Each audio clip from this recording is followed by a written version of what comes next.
대통령이 오늘 박종철 고문치사 사건과 6월 항쟁을 다룬 영화 1987을 관람했습니다. 역사는 우리가 노력하면 바뀐다. 대통령의 관람 소감이었습니다. 김민욱 기자입니다. 영화에서 가장 울림이 컸던 대사는 그런다고 세상이 바뀌나요였다고 문재인 대통령은 말했습니다. 이 영화는 그 질문에 대한 답이라는 것이 대통령의 관람 소감이었습니다. 그렇게 뚜벅뚜벅 발전해 오고 있는 겁니다. 우리가 노력하면 세상이 바뀌는 거죠. 취임 이후 첫 영화로 광주 민주화 운동을 다룬 영화 택시 운전사를 택했던 대통령은 택시 운전사의 세상이 87년 6월 항쟁으로 연결됐다며 또한 그 연속 성상으로의 작년 촛불을 되새겼습니다.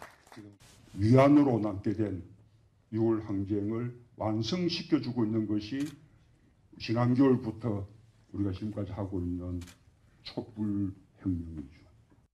문 대통령은 고 노무현 전 대통령과 지난 1987년 박종철 군 사망 이후 부산 지역 범국민 추도회를 주도했다 경찰에 연행됐고 이후 민주화 운동의 길에 본격 접어들었습니다. 영화 상영 전 출연진들과 함께 민주화 운동 희생자 유족을 만난 자리에서 박종철 열사의 형은 문 대통령에 대한 당시 기억을 되살렸습니다. 그 당시에 돌아가신 노 대통령하고 같이 이렇게 찾아오시고 그랬었던 거예요. 주연 배우는 자신의 현재 삶이 그 시대에 비치고 있음을 알게 됐다며 눈물 지었습니다. 내가 지금 이렇게 잘 살고 있는 게 많은 빚을 지고 있구나라고 생각했었고. 영화 감상 후 문 대통령은 블랙리스트 피해 문화예술인들과 점심 식사를 함께하며 책임 있는 사람들, 벌 받을 사람들, 확실히 책임지고 벌 받게 하는 그게 해야 될 하나의 일이라고 생각한다고 말했습니다. MBC 뉴스 김민욱입니다. 박근혜 전 대통령이 국정원으로부터 뇌물을 받은 혐의로 추가 기소되자 유영하 변호사를 다시 선임한 것을 두고 여러 말들이 나오고 있습니다. 2013년, 그러니까 박 전 대통령 재임 당시죠. 일명 전두환 추진법이 만들어졌는데 이 법에 따라서 자신의 재산 상당수가 뺏길 위기에 처하자 변호사를 선임한 것이라는 분석이 제기됐습니다. 강현섭 기자가 보도해드립니다. 전두환, 노태우 두 전직 대통령의 추징금 환수 문제가 시끄럽던 지난 2013년 6월. 전직 대통령의 그 추징금 문제도 과거 10년 이상 쌓여온 일인데 새 정부가 의지를 갖고 해결을 하려고 하고 있습니다. 대통령의 이 발언 한 달 뒤 국회를 통과한 이른바 전두환 추징법의 핵심은 본인뿐 아니라 가족이나 측근 명의로 숨긴 재산도 추징할 수 있게 한 겁니다. 이는 이번 국정원 특수활동비 뇌물 사건에 적용됩니다. 박 전 대통령이 국정원장들로부터 건네받은 특활비는 모두 36억 5천만 원. 이 중 3억 6천5백만 원은 기치리와 삼성동 사저관리비 등 개인 용도로 사용했고 나머지 33억 원은 최순실 씨와 이른바 문고리 3인방 등에게 건너간 뒤 사용된 것으로 추정하고 있는데 이 돈들도 전두환 추징법에 따라 추징 대상이 될 수 있는 겁니다. 3인방 비서관이나 특히 최순실 씨 이런 사람들이 돈이 뇌물에서 유래한 돈이라는 것을 알면서 받았다면 그들의 재산에 대해서도 추징이 가능하다는 것이 검찰은 아직 정확히 파악되지 않은 10억 원가량의 사용처를 더 확인한 뒤 박 전 대통령의 삼성동 자택 매각 대금 68억 원과 보유 예금 등을 가압류할 것으로 보입니다. 이에 따라 박 전 대통령 측은 국정원 특활비의 수수 경위와 사용처를 둘러싸고 적극적인 대응에 나설 것으로 전망됩니다.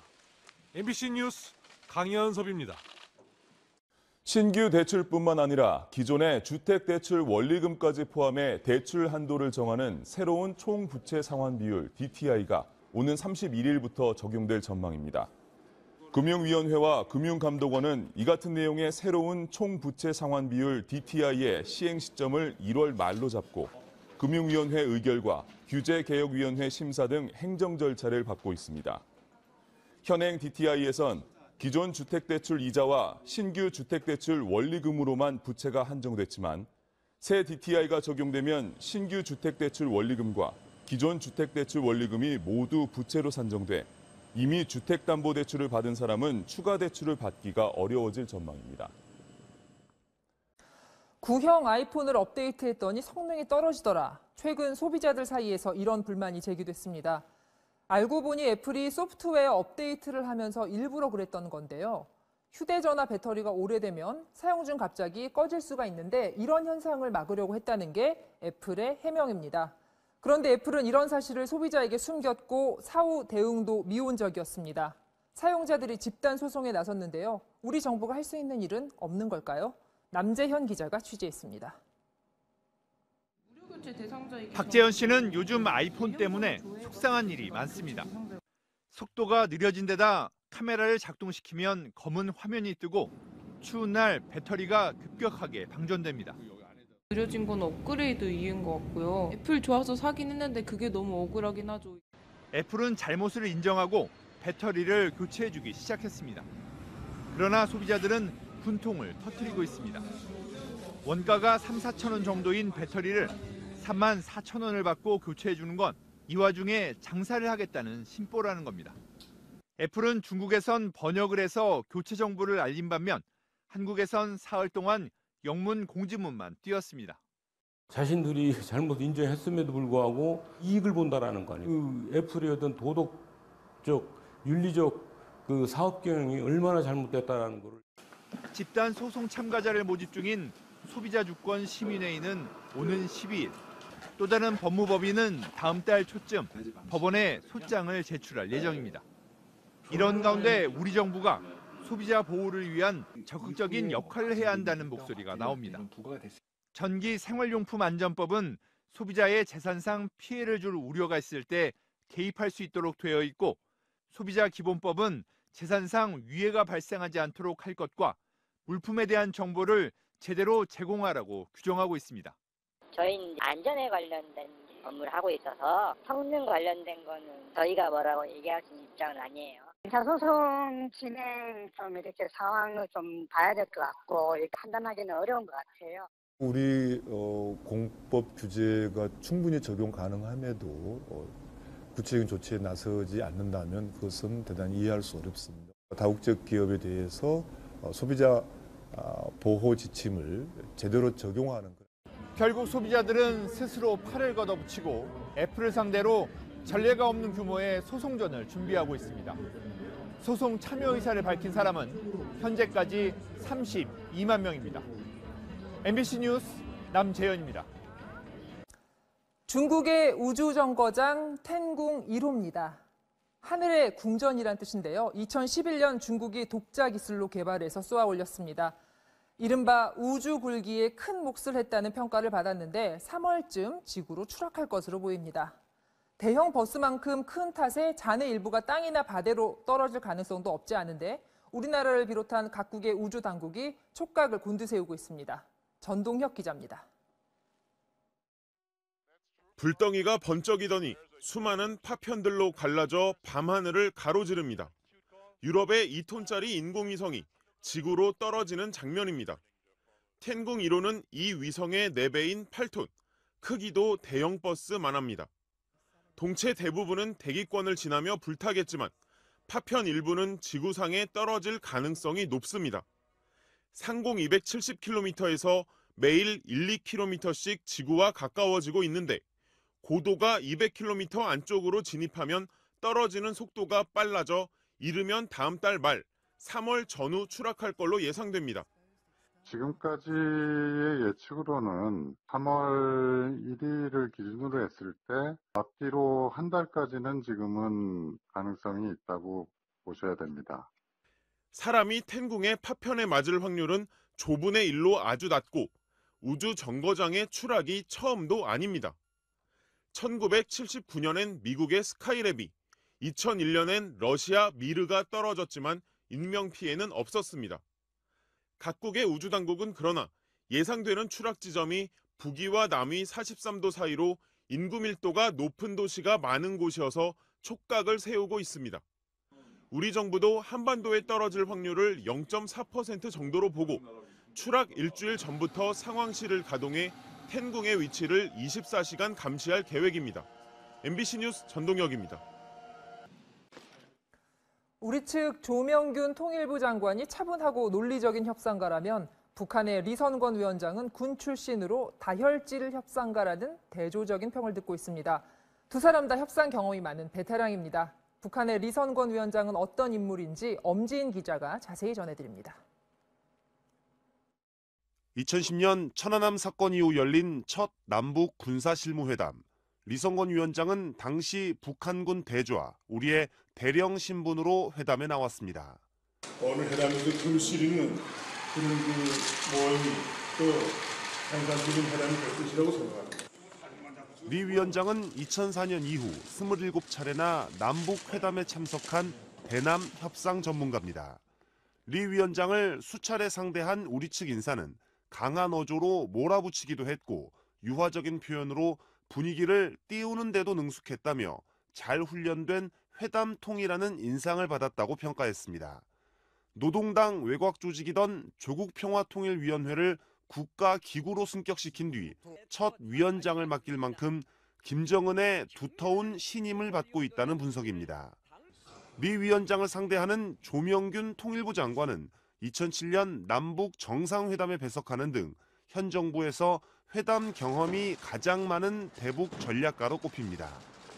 북한의 문제 해결에 기여할 수 있는 그런 측면에서 노력해 나갈 수 있는 작은 이렇게 단초가 마련됐다는 점에 대해서 다행스럽고, 다혈질이라는 리선권 위원장과는 대조적으로 차분하고 논리적인 협상가로 불리는데 상반되는 성격이라 오히려 궁합이 맞을 수 있다는 분석도 나옵니다. 이번 회담이 남북 관계의 분수령이 될 것으로 보여 두 베테랑 협상가들의 만남이 더욱 주목을 받고 있습니다. MBC 뉴스 엄지인입니다.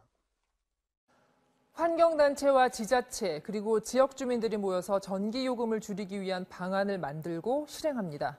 서울 성북구에서 시행되고 있는 절전소라 불리는 모임인데요. 아파트 가구당 전기요금이 절반 넘게 줄어드는 성과를 내면서 다른 곳으로 확산되고 있습니다. 최경재 기자가 취재했습니다. 서울 성북구의 한 주상복합 아파트에 들어가 봤습니다. 걸음을 옮길 때마다 지하 주차장이 점점 밝아집니다. 천장에 설치된 LED 조명이 사람을 인식해 밝기를 자동 조절하는 겁니다. 예전엔 형광등 3,600개를 항상 켜둬야 했지만 지금은 필요할 때만 밝아지다 보니 전기 사용량이 자연스레 줄어듭니다. 가구마다 물을 공급하는 펌프도 분당 회전수를 절반으로 줄였습니다. 물 공급은 그대로지만 전기요금은 줄어듭니다.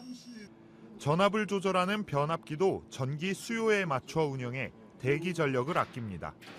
아파트 주민들이 전기요금을 줄여보자며 만든 절전소 모임에서 나온 아이디어입니다. 주민들이 부담하고 있는 관리비에서 사용을 하게 됐고요. 이 부분에 대해서도 주민들이 흡족하게 찬성을 해줬기 때문에 덕분에 가구당 전기요금이 6년 전에 비해 절반 넘게 줄었습니다. 절전소를 운영하며 집집마다 생활 습관까지 달라졌습니다. TV 밝기는 줄이고 냉장고 온도는 4도 정도로 꼭 필요한 만큼만 설정합니다. 펠트질을 물에 적시는 방법으로 전기 가습기를 대신합니다. 어쩌다가 화장실 갔다 불 안 끄고 나오면 애들이 막 난리쳐요. 불 끄라고. 그러니까 할아버지도 전략하는데 애들이 더.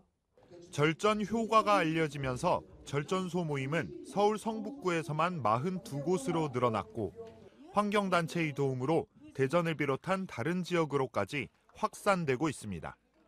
MBC 뉴스 최경재입니다. 여러분 안녕하십니까? 모레 열릴 남북회담은 장관급 회담으로 양측의 대표단이 확정됐습니다. 각각 5명씩 참석하는데 참석자의 급이나 맡은 분야가 딱딱 맞게 짜여졌습니다. 평창 관련 합의에 주력하겠지만 다른 현안을 논의할 수 있다는 뜻도 엿보입니다. 첫 소식 이문현 기자입니다. 모레 열리는 남북 장관급 회담엔 양측에서 각각 5명씩 참석합니다. 수석 대표인 조명균 통일부 장관은 리선권 조국평화통일위원회 위원장이, 천혜성 통일부 차관은 전종수 조평통 부위원장이 급을 맞췄습니다. 노태강 문체부 차관은 원기루 체육성 부상을, 안문현 심의관은 황충성 부장을, 김기용 평창올림픽 사무차장은 리경식 민족올림픽 조직위원을 파트너로 만났습니다. 대표들의 급과 맡은 분야를 고려해 잘 짜여졌다는 평가입니다. 북측도 격에 맞춰서 인선을 했다. 결국 이번 회담에 대한 적극적 의지가 있다. 그 과정에서 회담의 성과는 좀 더 많을 것으로 예상이 됩니다. 노태강 차관과 김기용 사무차장은 원기로 부상, 리경식 조직위원과 머리를 맞대고 평창올림픽 관련 협의에 나섭니다. 천혜성 차관과 안문현 심의관은 전종수 부위원장, 황충성 부장과 함께 다른 남북관계 개선 문제를 논의할 가능성이 높습니다. 우리 측은 이산가족 상봉 문제 등을 제기할 것으로 보이고 북한은 우리 정부의 대북 제재 조치 완화를 요구할 가능성이 큽니다. 하지만 양측이 서로 배려해 맞춤형 대표단을 짠 것으로 볼 때 무리한 요구를 고집하지는 않을 것으로 보입니다. MBC 뉴스 이문현입니다. 미국 트럼프 대통령이 북한의 평창올림픽 참가로 시작된 남과 북의 대화를 100% 지지한다고 말했습니다. 조건을 시사하긴 했지만 북한 김정은 위원장과도 통화할 수 있다고 했습니다. 북미 관계에 변화가 있을지 주목되는 발언입니다. 이어서 임경아 기자가 보도합니다. 대통령 별장인 캠프 데이비드에서 열린 기자회견. 남북 대화에 대한 입장을 묻는 질문이 쏟아졌습니다. 트럼프 대통령은 북한의 올림픽 참가를 보고 싶다며 거듭 지지 의사를 밝혔습니다. I very much want to see it work out between the two countries. I'd like to see them getting involved in the Olympics and maybe things go from there. So I'm behind that 100% here. 그러면서 남북이 평창 올림픽 문제뿐만 아니라 그 이상의 문제까지 협력하기를 기대한다. 적절한 시기에 미국도 개입할 수 있다고 덧붙였습니다. 특히 북한 김정은 위원장과 당장 통화할 의향이 있느냐는 질문에도 특유의 직설적인 어법으로 답했습니다. Sure, I always believe in talking. Do you think that we're very firm stance? Look, our stance, you know what it is. We're very firm. But I would be absolutely, I would do that. No problem with that at all. 다만 전제 조건 없는 대화는 아니라는 점을 거듭 확인했습니다. 비핵화라는 기존 입장을 유지하면서 남북 대화 진행 상황에 따라 북미 대화를 저울질하겠다는 뜻을 내비친 것으로 보입니다. 북미 대화 가능성까지 내비친 트럼프 대통령이 북핵 해결을 위한 공을 북한에 다시 떠넘긴 것이라는 평가도 있습니다. 남북 대화에서 북한이 어떤 카드를 들고 나오느냐에 따라 북미 대화 성사 가능성을 가늠할 수 있을 것으로 보입니다. MBC 뉴스 임경아입니다. 임신 37주 전에 태어나거나 체중이 기준 이하로 태어난 아이를 미수가, 이른바 이른둥이라고 하죠. 출산 예정일보다 일찍 태어난 경우 몸은 아직 덜 컸는데 해가 바뀌면서 나이는 서류상으로 더 먹게 됩니다. 이 때문에 겪는 어려움이 많다고 합니다. 공윤선 기자가 취재했습니다. 1.5kg의 극소 미수가로 출산 예정일보다 3개월이나 먼저 태어난 재한이 아직 걷지도 못하고 말도 제대로 못합니다. 2016년 12월생으로 주민등록상 나이는 3살이지만 원래 출산 예정일을 기준으로 한 병원의 교정 나이로는 10개월에 불과하고 실제 발달 정도도 10개월 수준입니다. 그 친구의 애기는 지금 말도 잘하고 뭐 잘 걷고 하는데 이제 제 아기 같은 경우에는 뭐 엄마? 말만 그것만 하고요. 하지만 재한이는 정부의 보육사업 지침에 따라 어린이집에 갈 때는 3살 반에 가야 합니다. 이른둥이니까 뭔가 부정적이 억울하거나 아니면은 좀 다른 아이들한테 치일까. 발달 지연을 이유로 나이보다 어린 반에 보낼 수는 있지만 이 역시 어린이집에서 허락을 해야 합니다. 28주 만에 미수가로 태어난 시연이.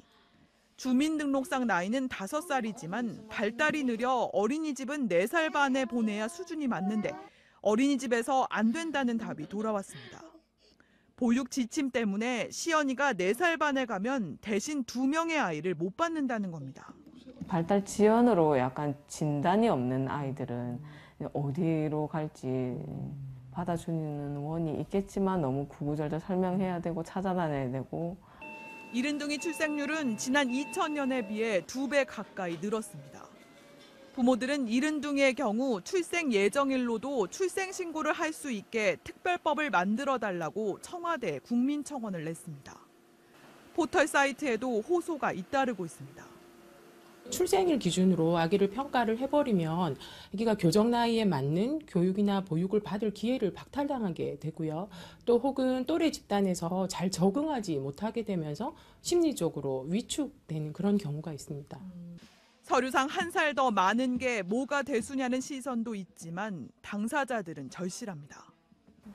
그 아기 생일 케이크에 어떻게 초를 꼽아야 되는지 항상 초를 한 개씩 적게 꼽았던 것 같아요. 그냥 이상하게 그걸 받아들이지를 못하겠더라고요.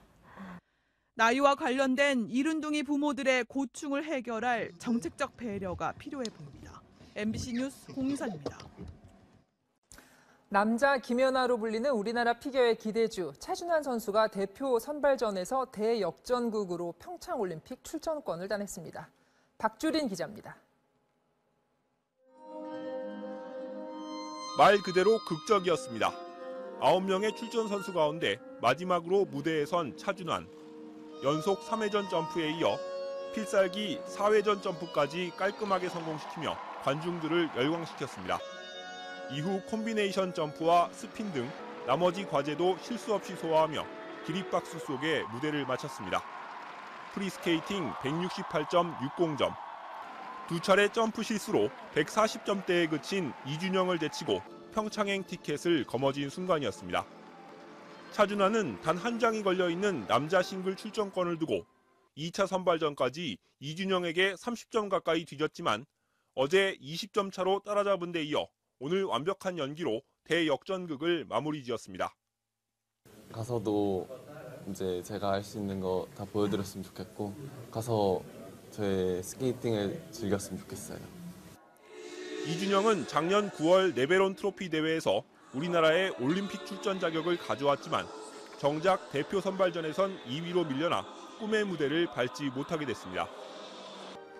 여자 싱글에선 모친상과 부상 등을 거치며 슬럼프를 겪던 최다빈이 보란듯이 부활해 출전권을 따낸 가운데 김하늘이 남은 한 장의 티켓을 가져갔습니다. 제가 가지고 있는 기술을 좀 더 안정적으로 다듬고 올림픽 때 깨끗하게 연기 보여드리고 싶어요. 중학생 유영은 대회 1위에 오르고도 나이 제한 때문에 올림픽 출전이 무산됐지만 총점 200점이 넘는 무결점 연기를 선보이며 다음 올림픽 전망을 밝게 했습니다. MBC 뉴스 박주린입니다.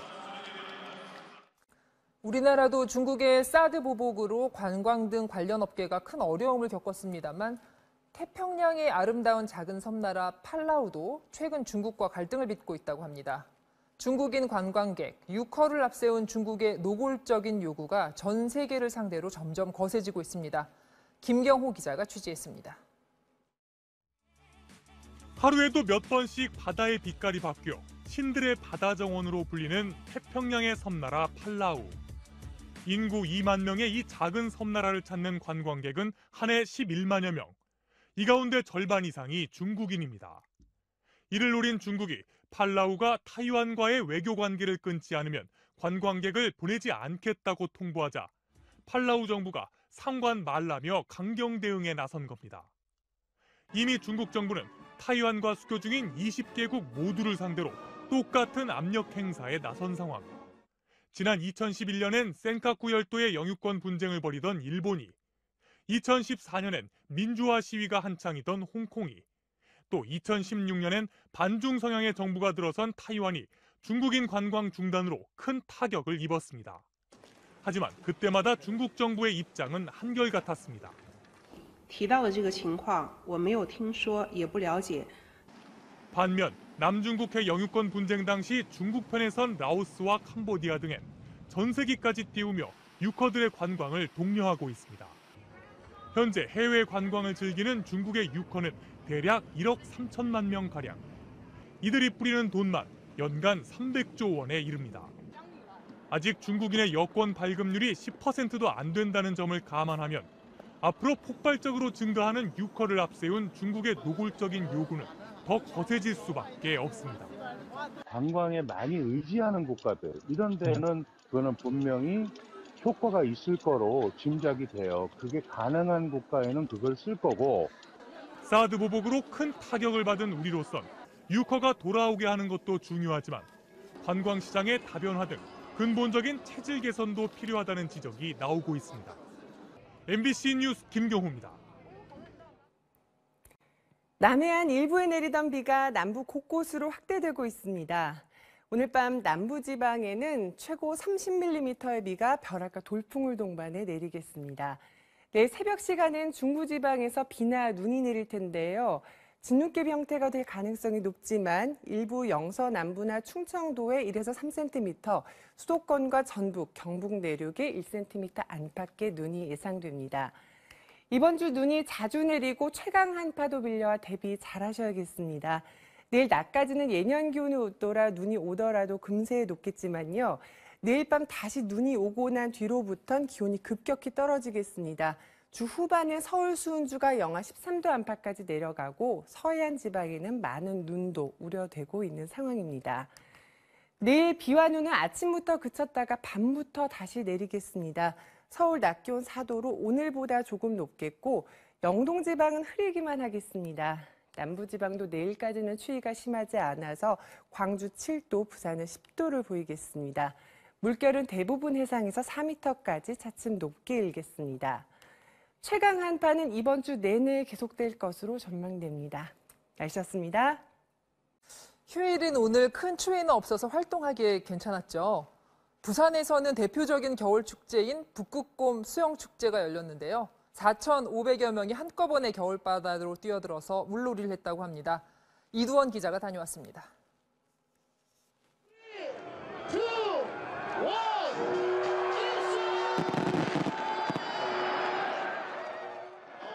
얼음장처럼 차가운 겨울바다에 거침없이 몸을 내던집니다.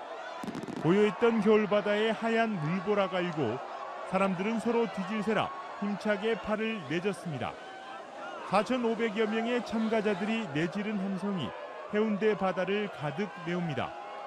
함께 참가한 동료, 친구, 가족들과 사진을 찍기도 하고 물장난을 치기도 합니다. 몸은 춥지만 마음만은 상쾌합니다. 이런 데 매주 참가했으면 좋겠습니다, 매년. 수영을 마치고 나온 참가자들은 해냈다는 성취감에 기쁨을 감추지 못합니다. 겨울바다 매번 여기 오거든요.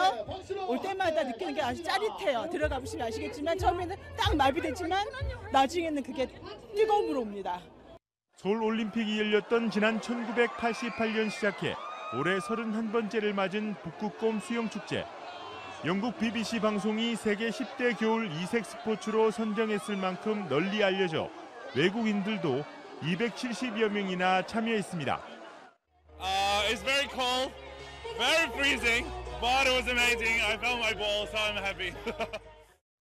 이번 행사인 84살 할머니부터 3살 배기 아기까지 참여해 올겨울 동장군의 위세를 무색하게 했습니다. MBC 뉴스 이두원입니다.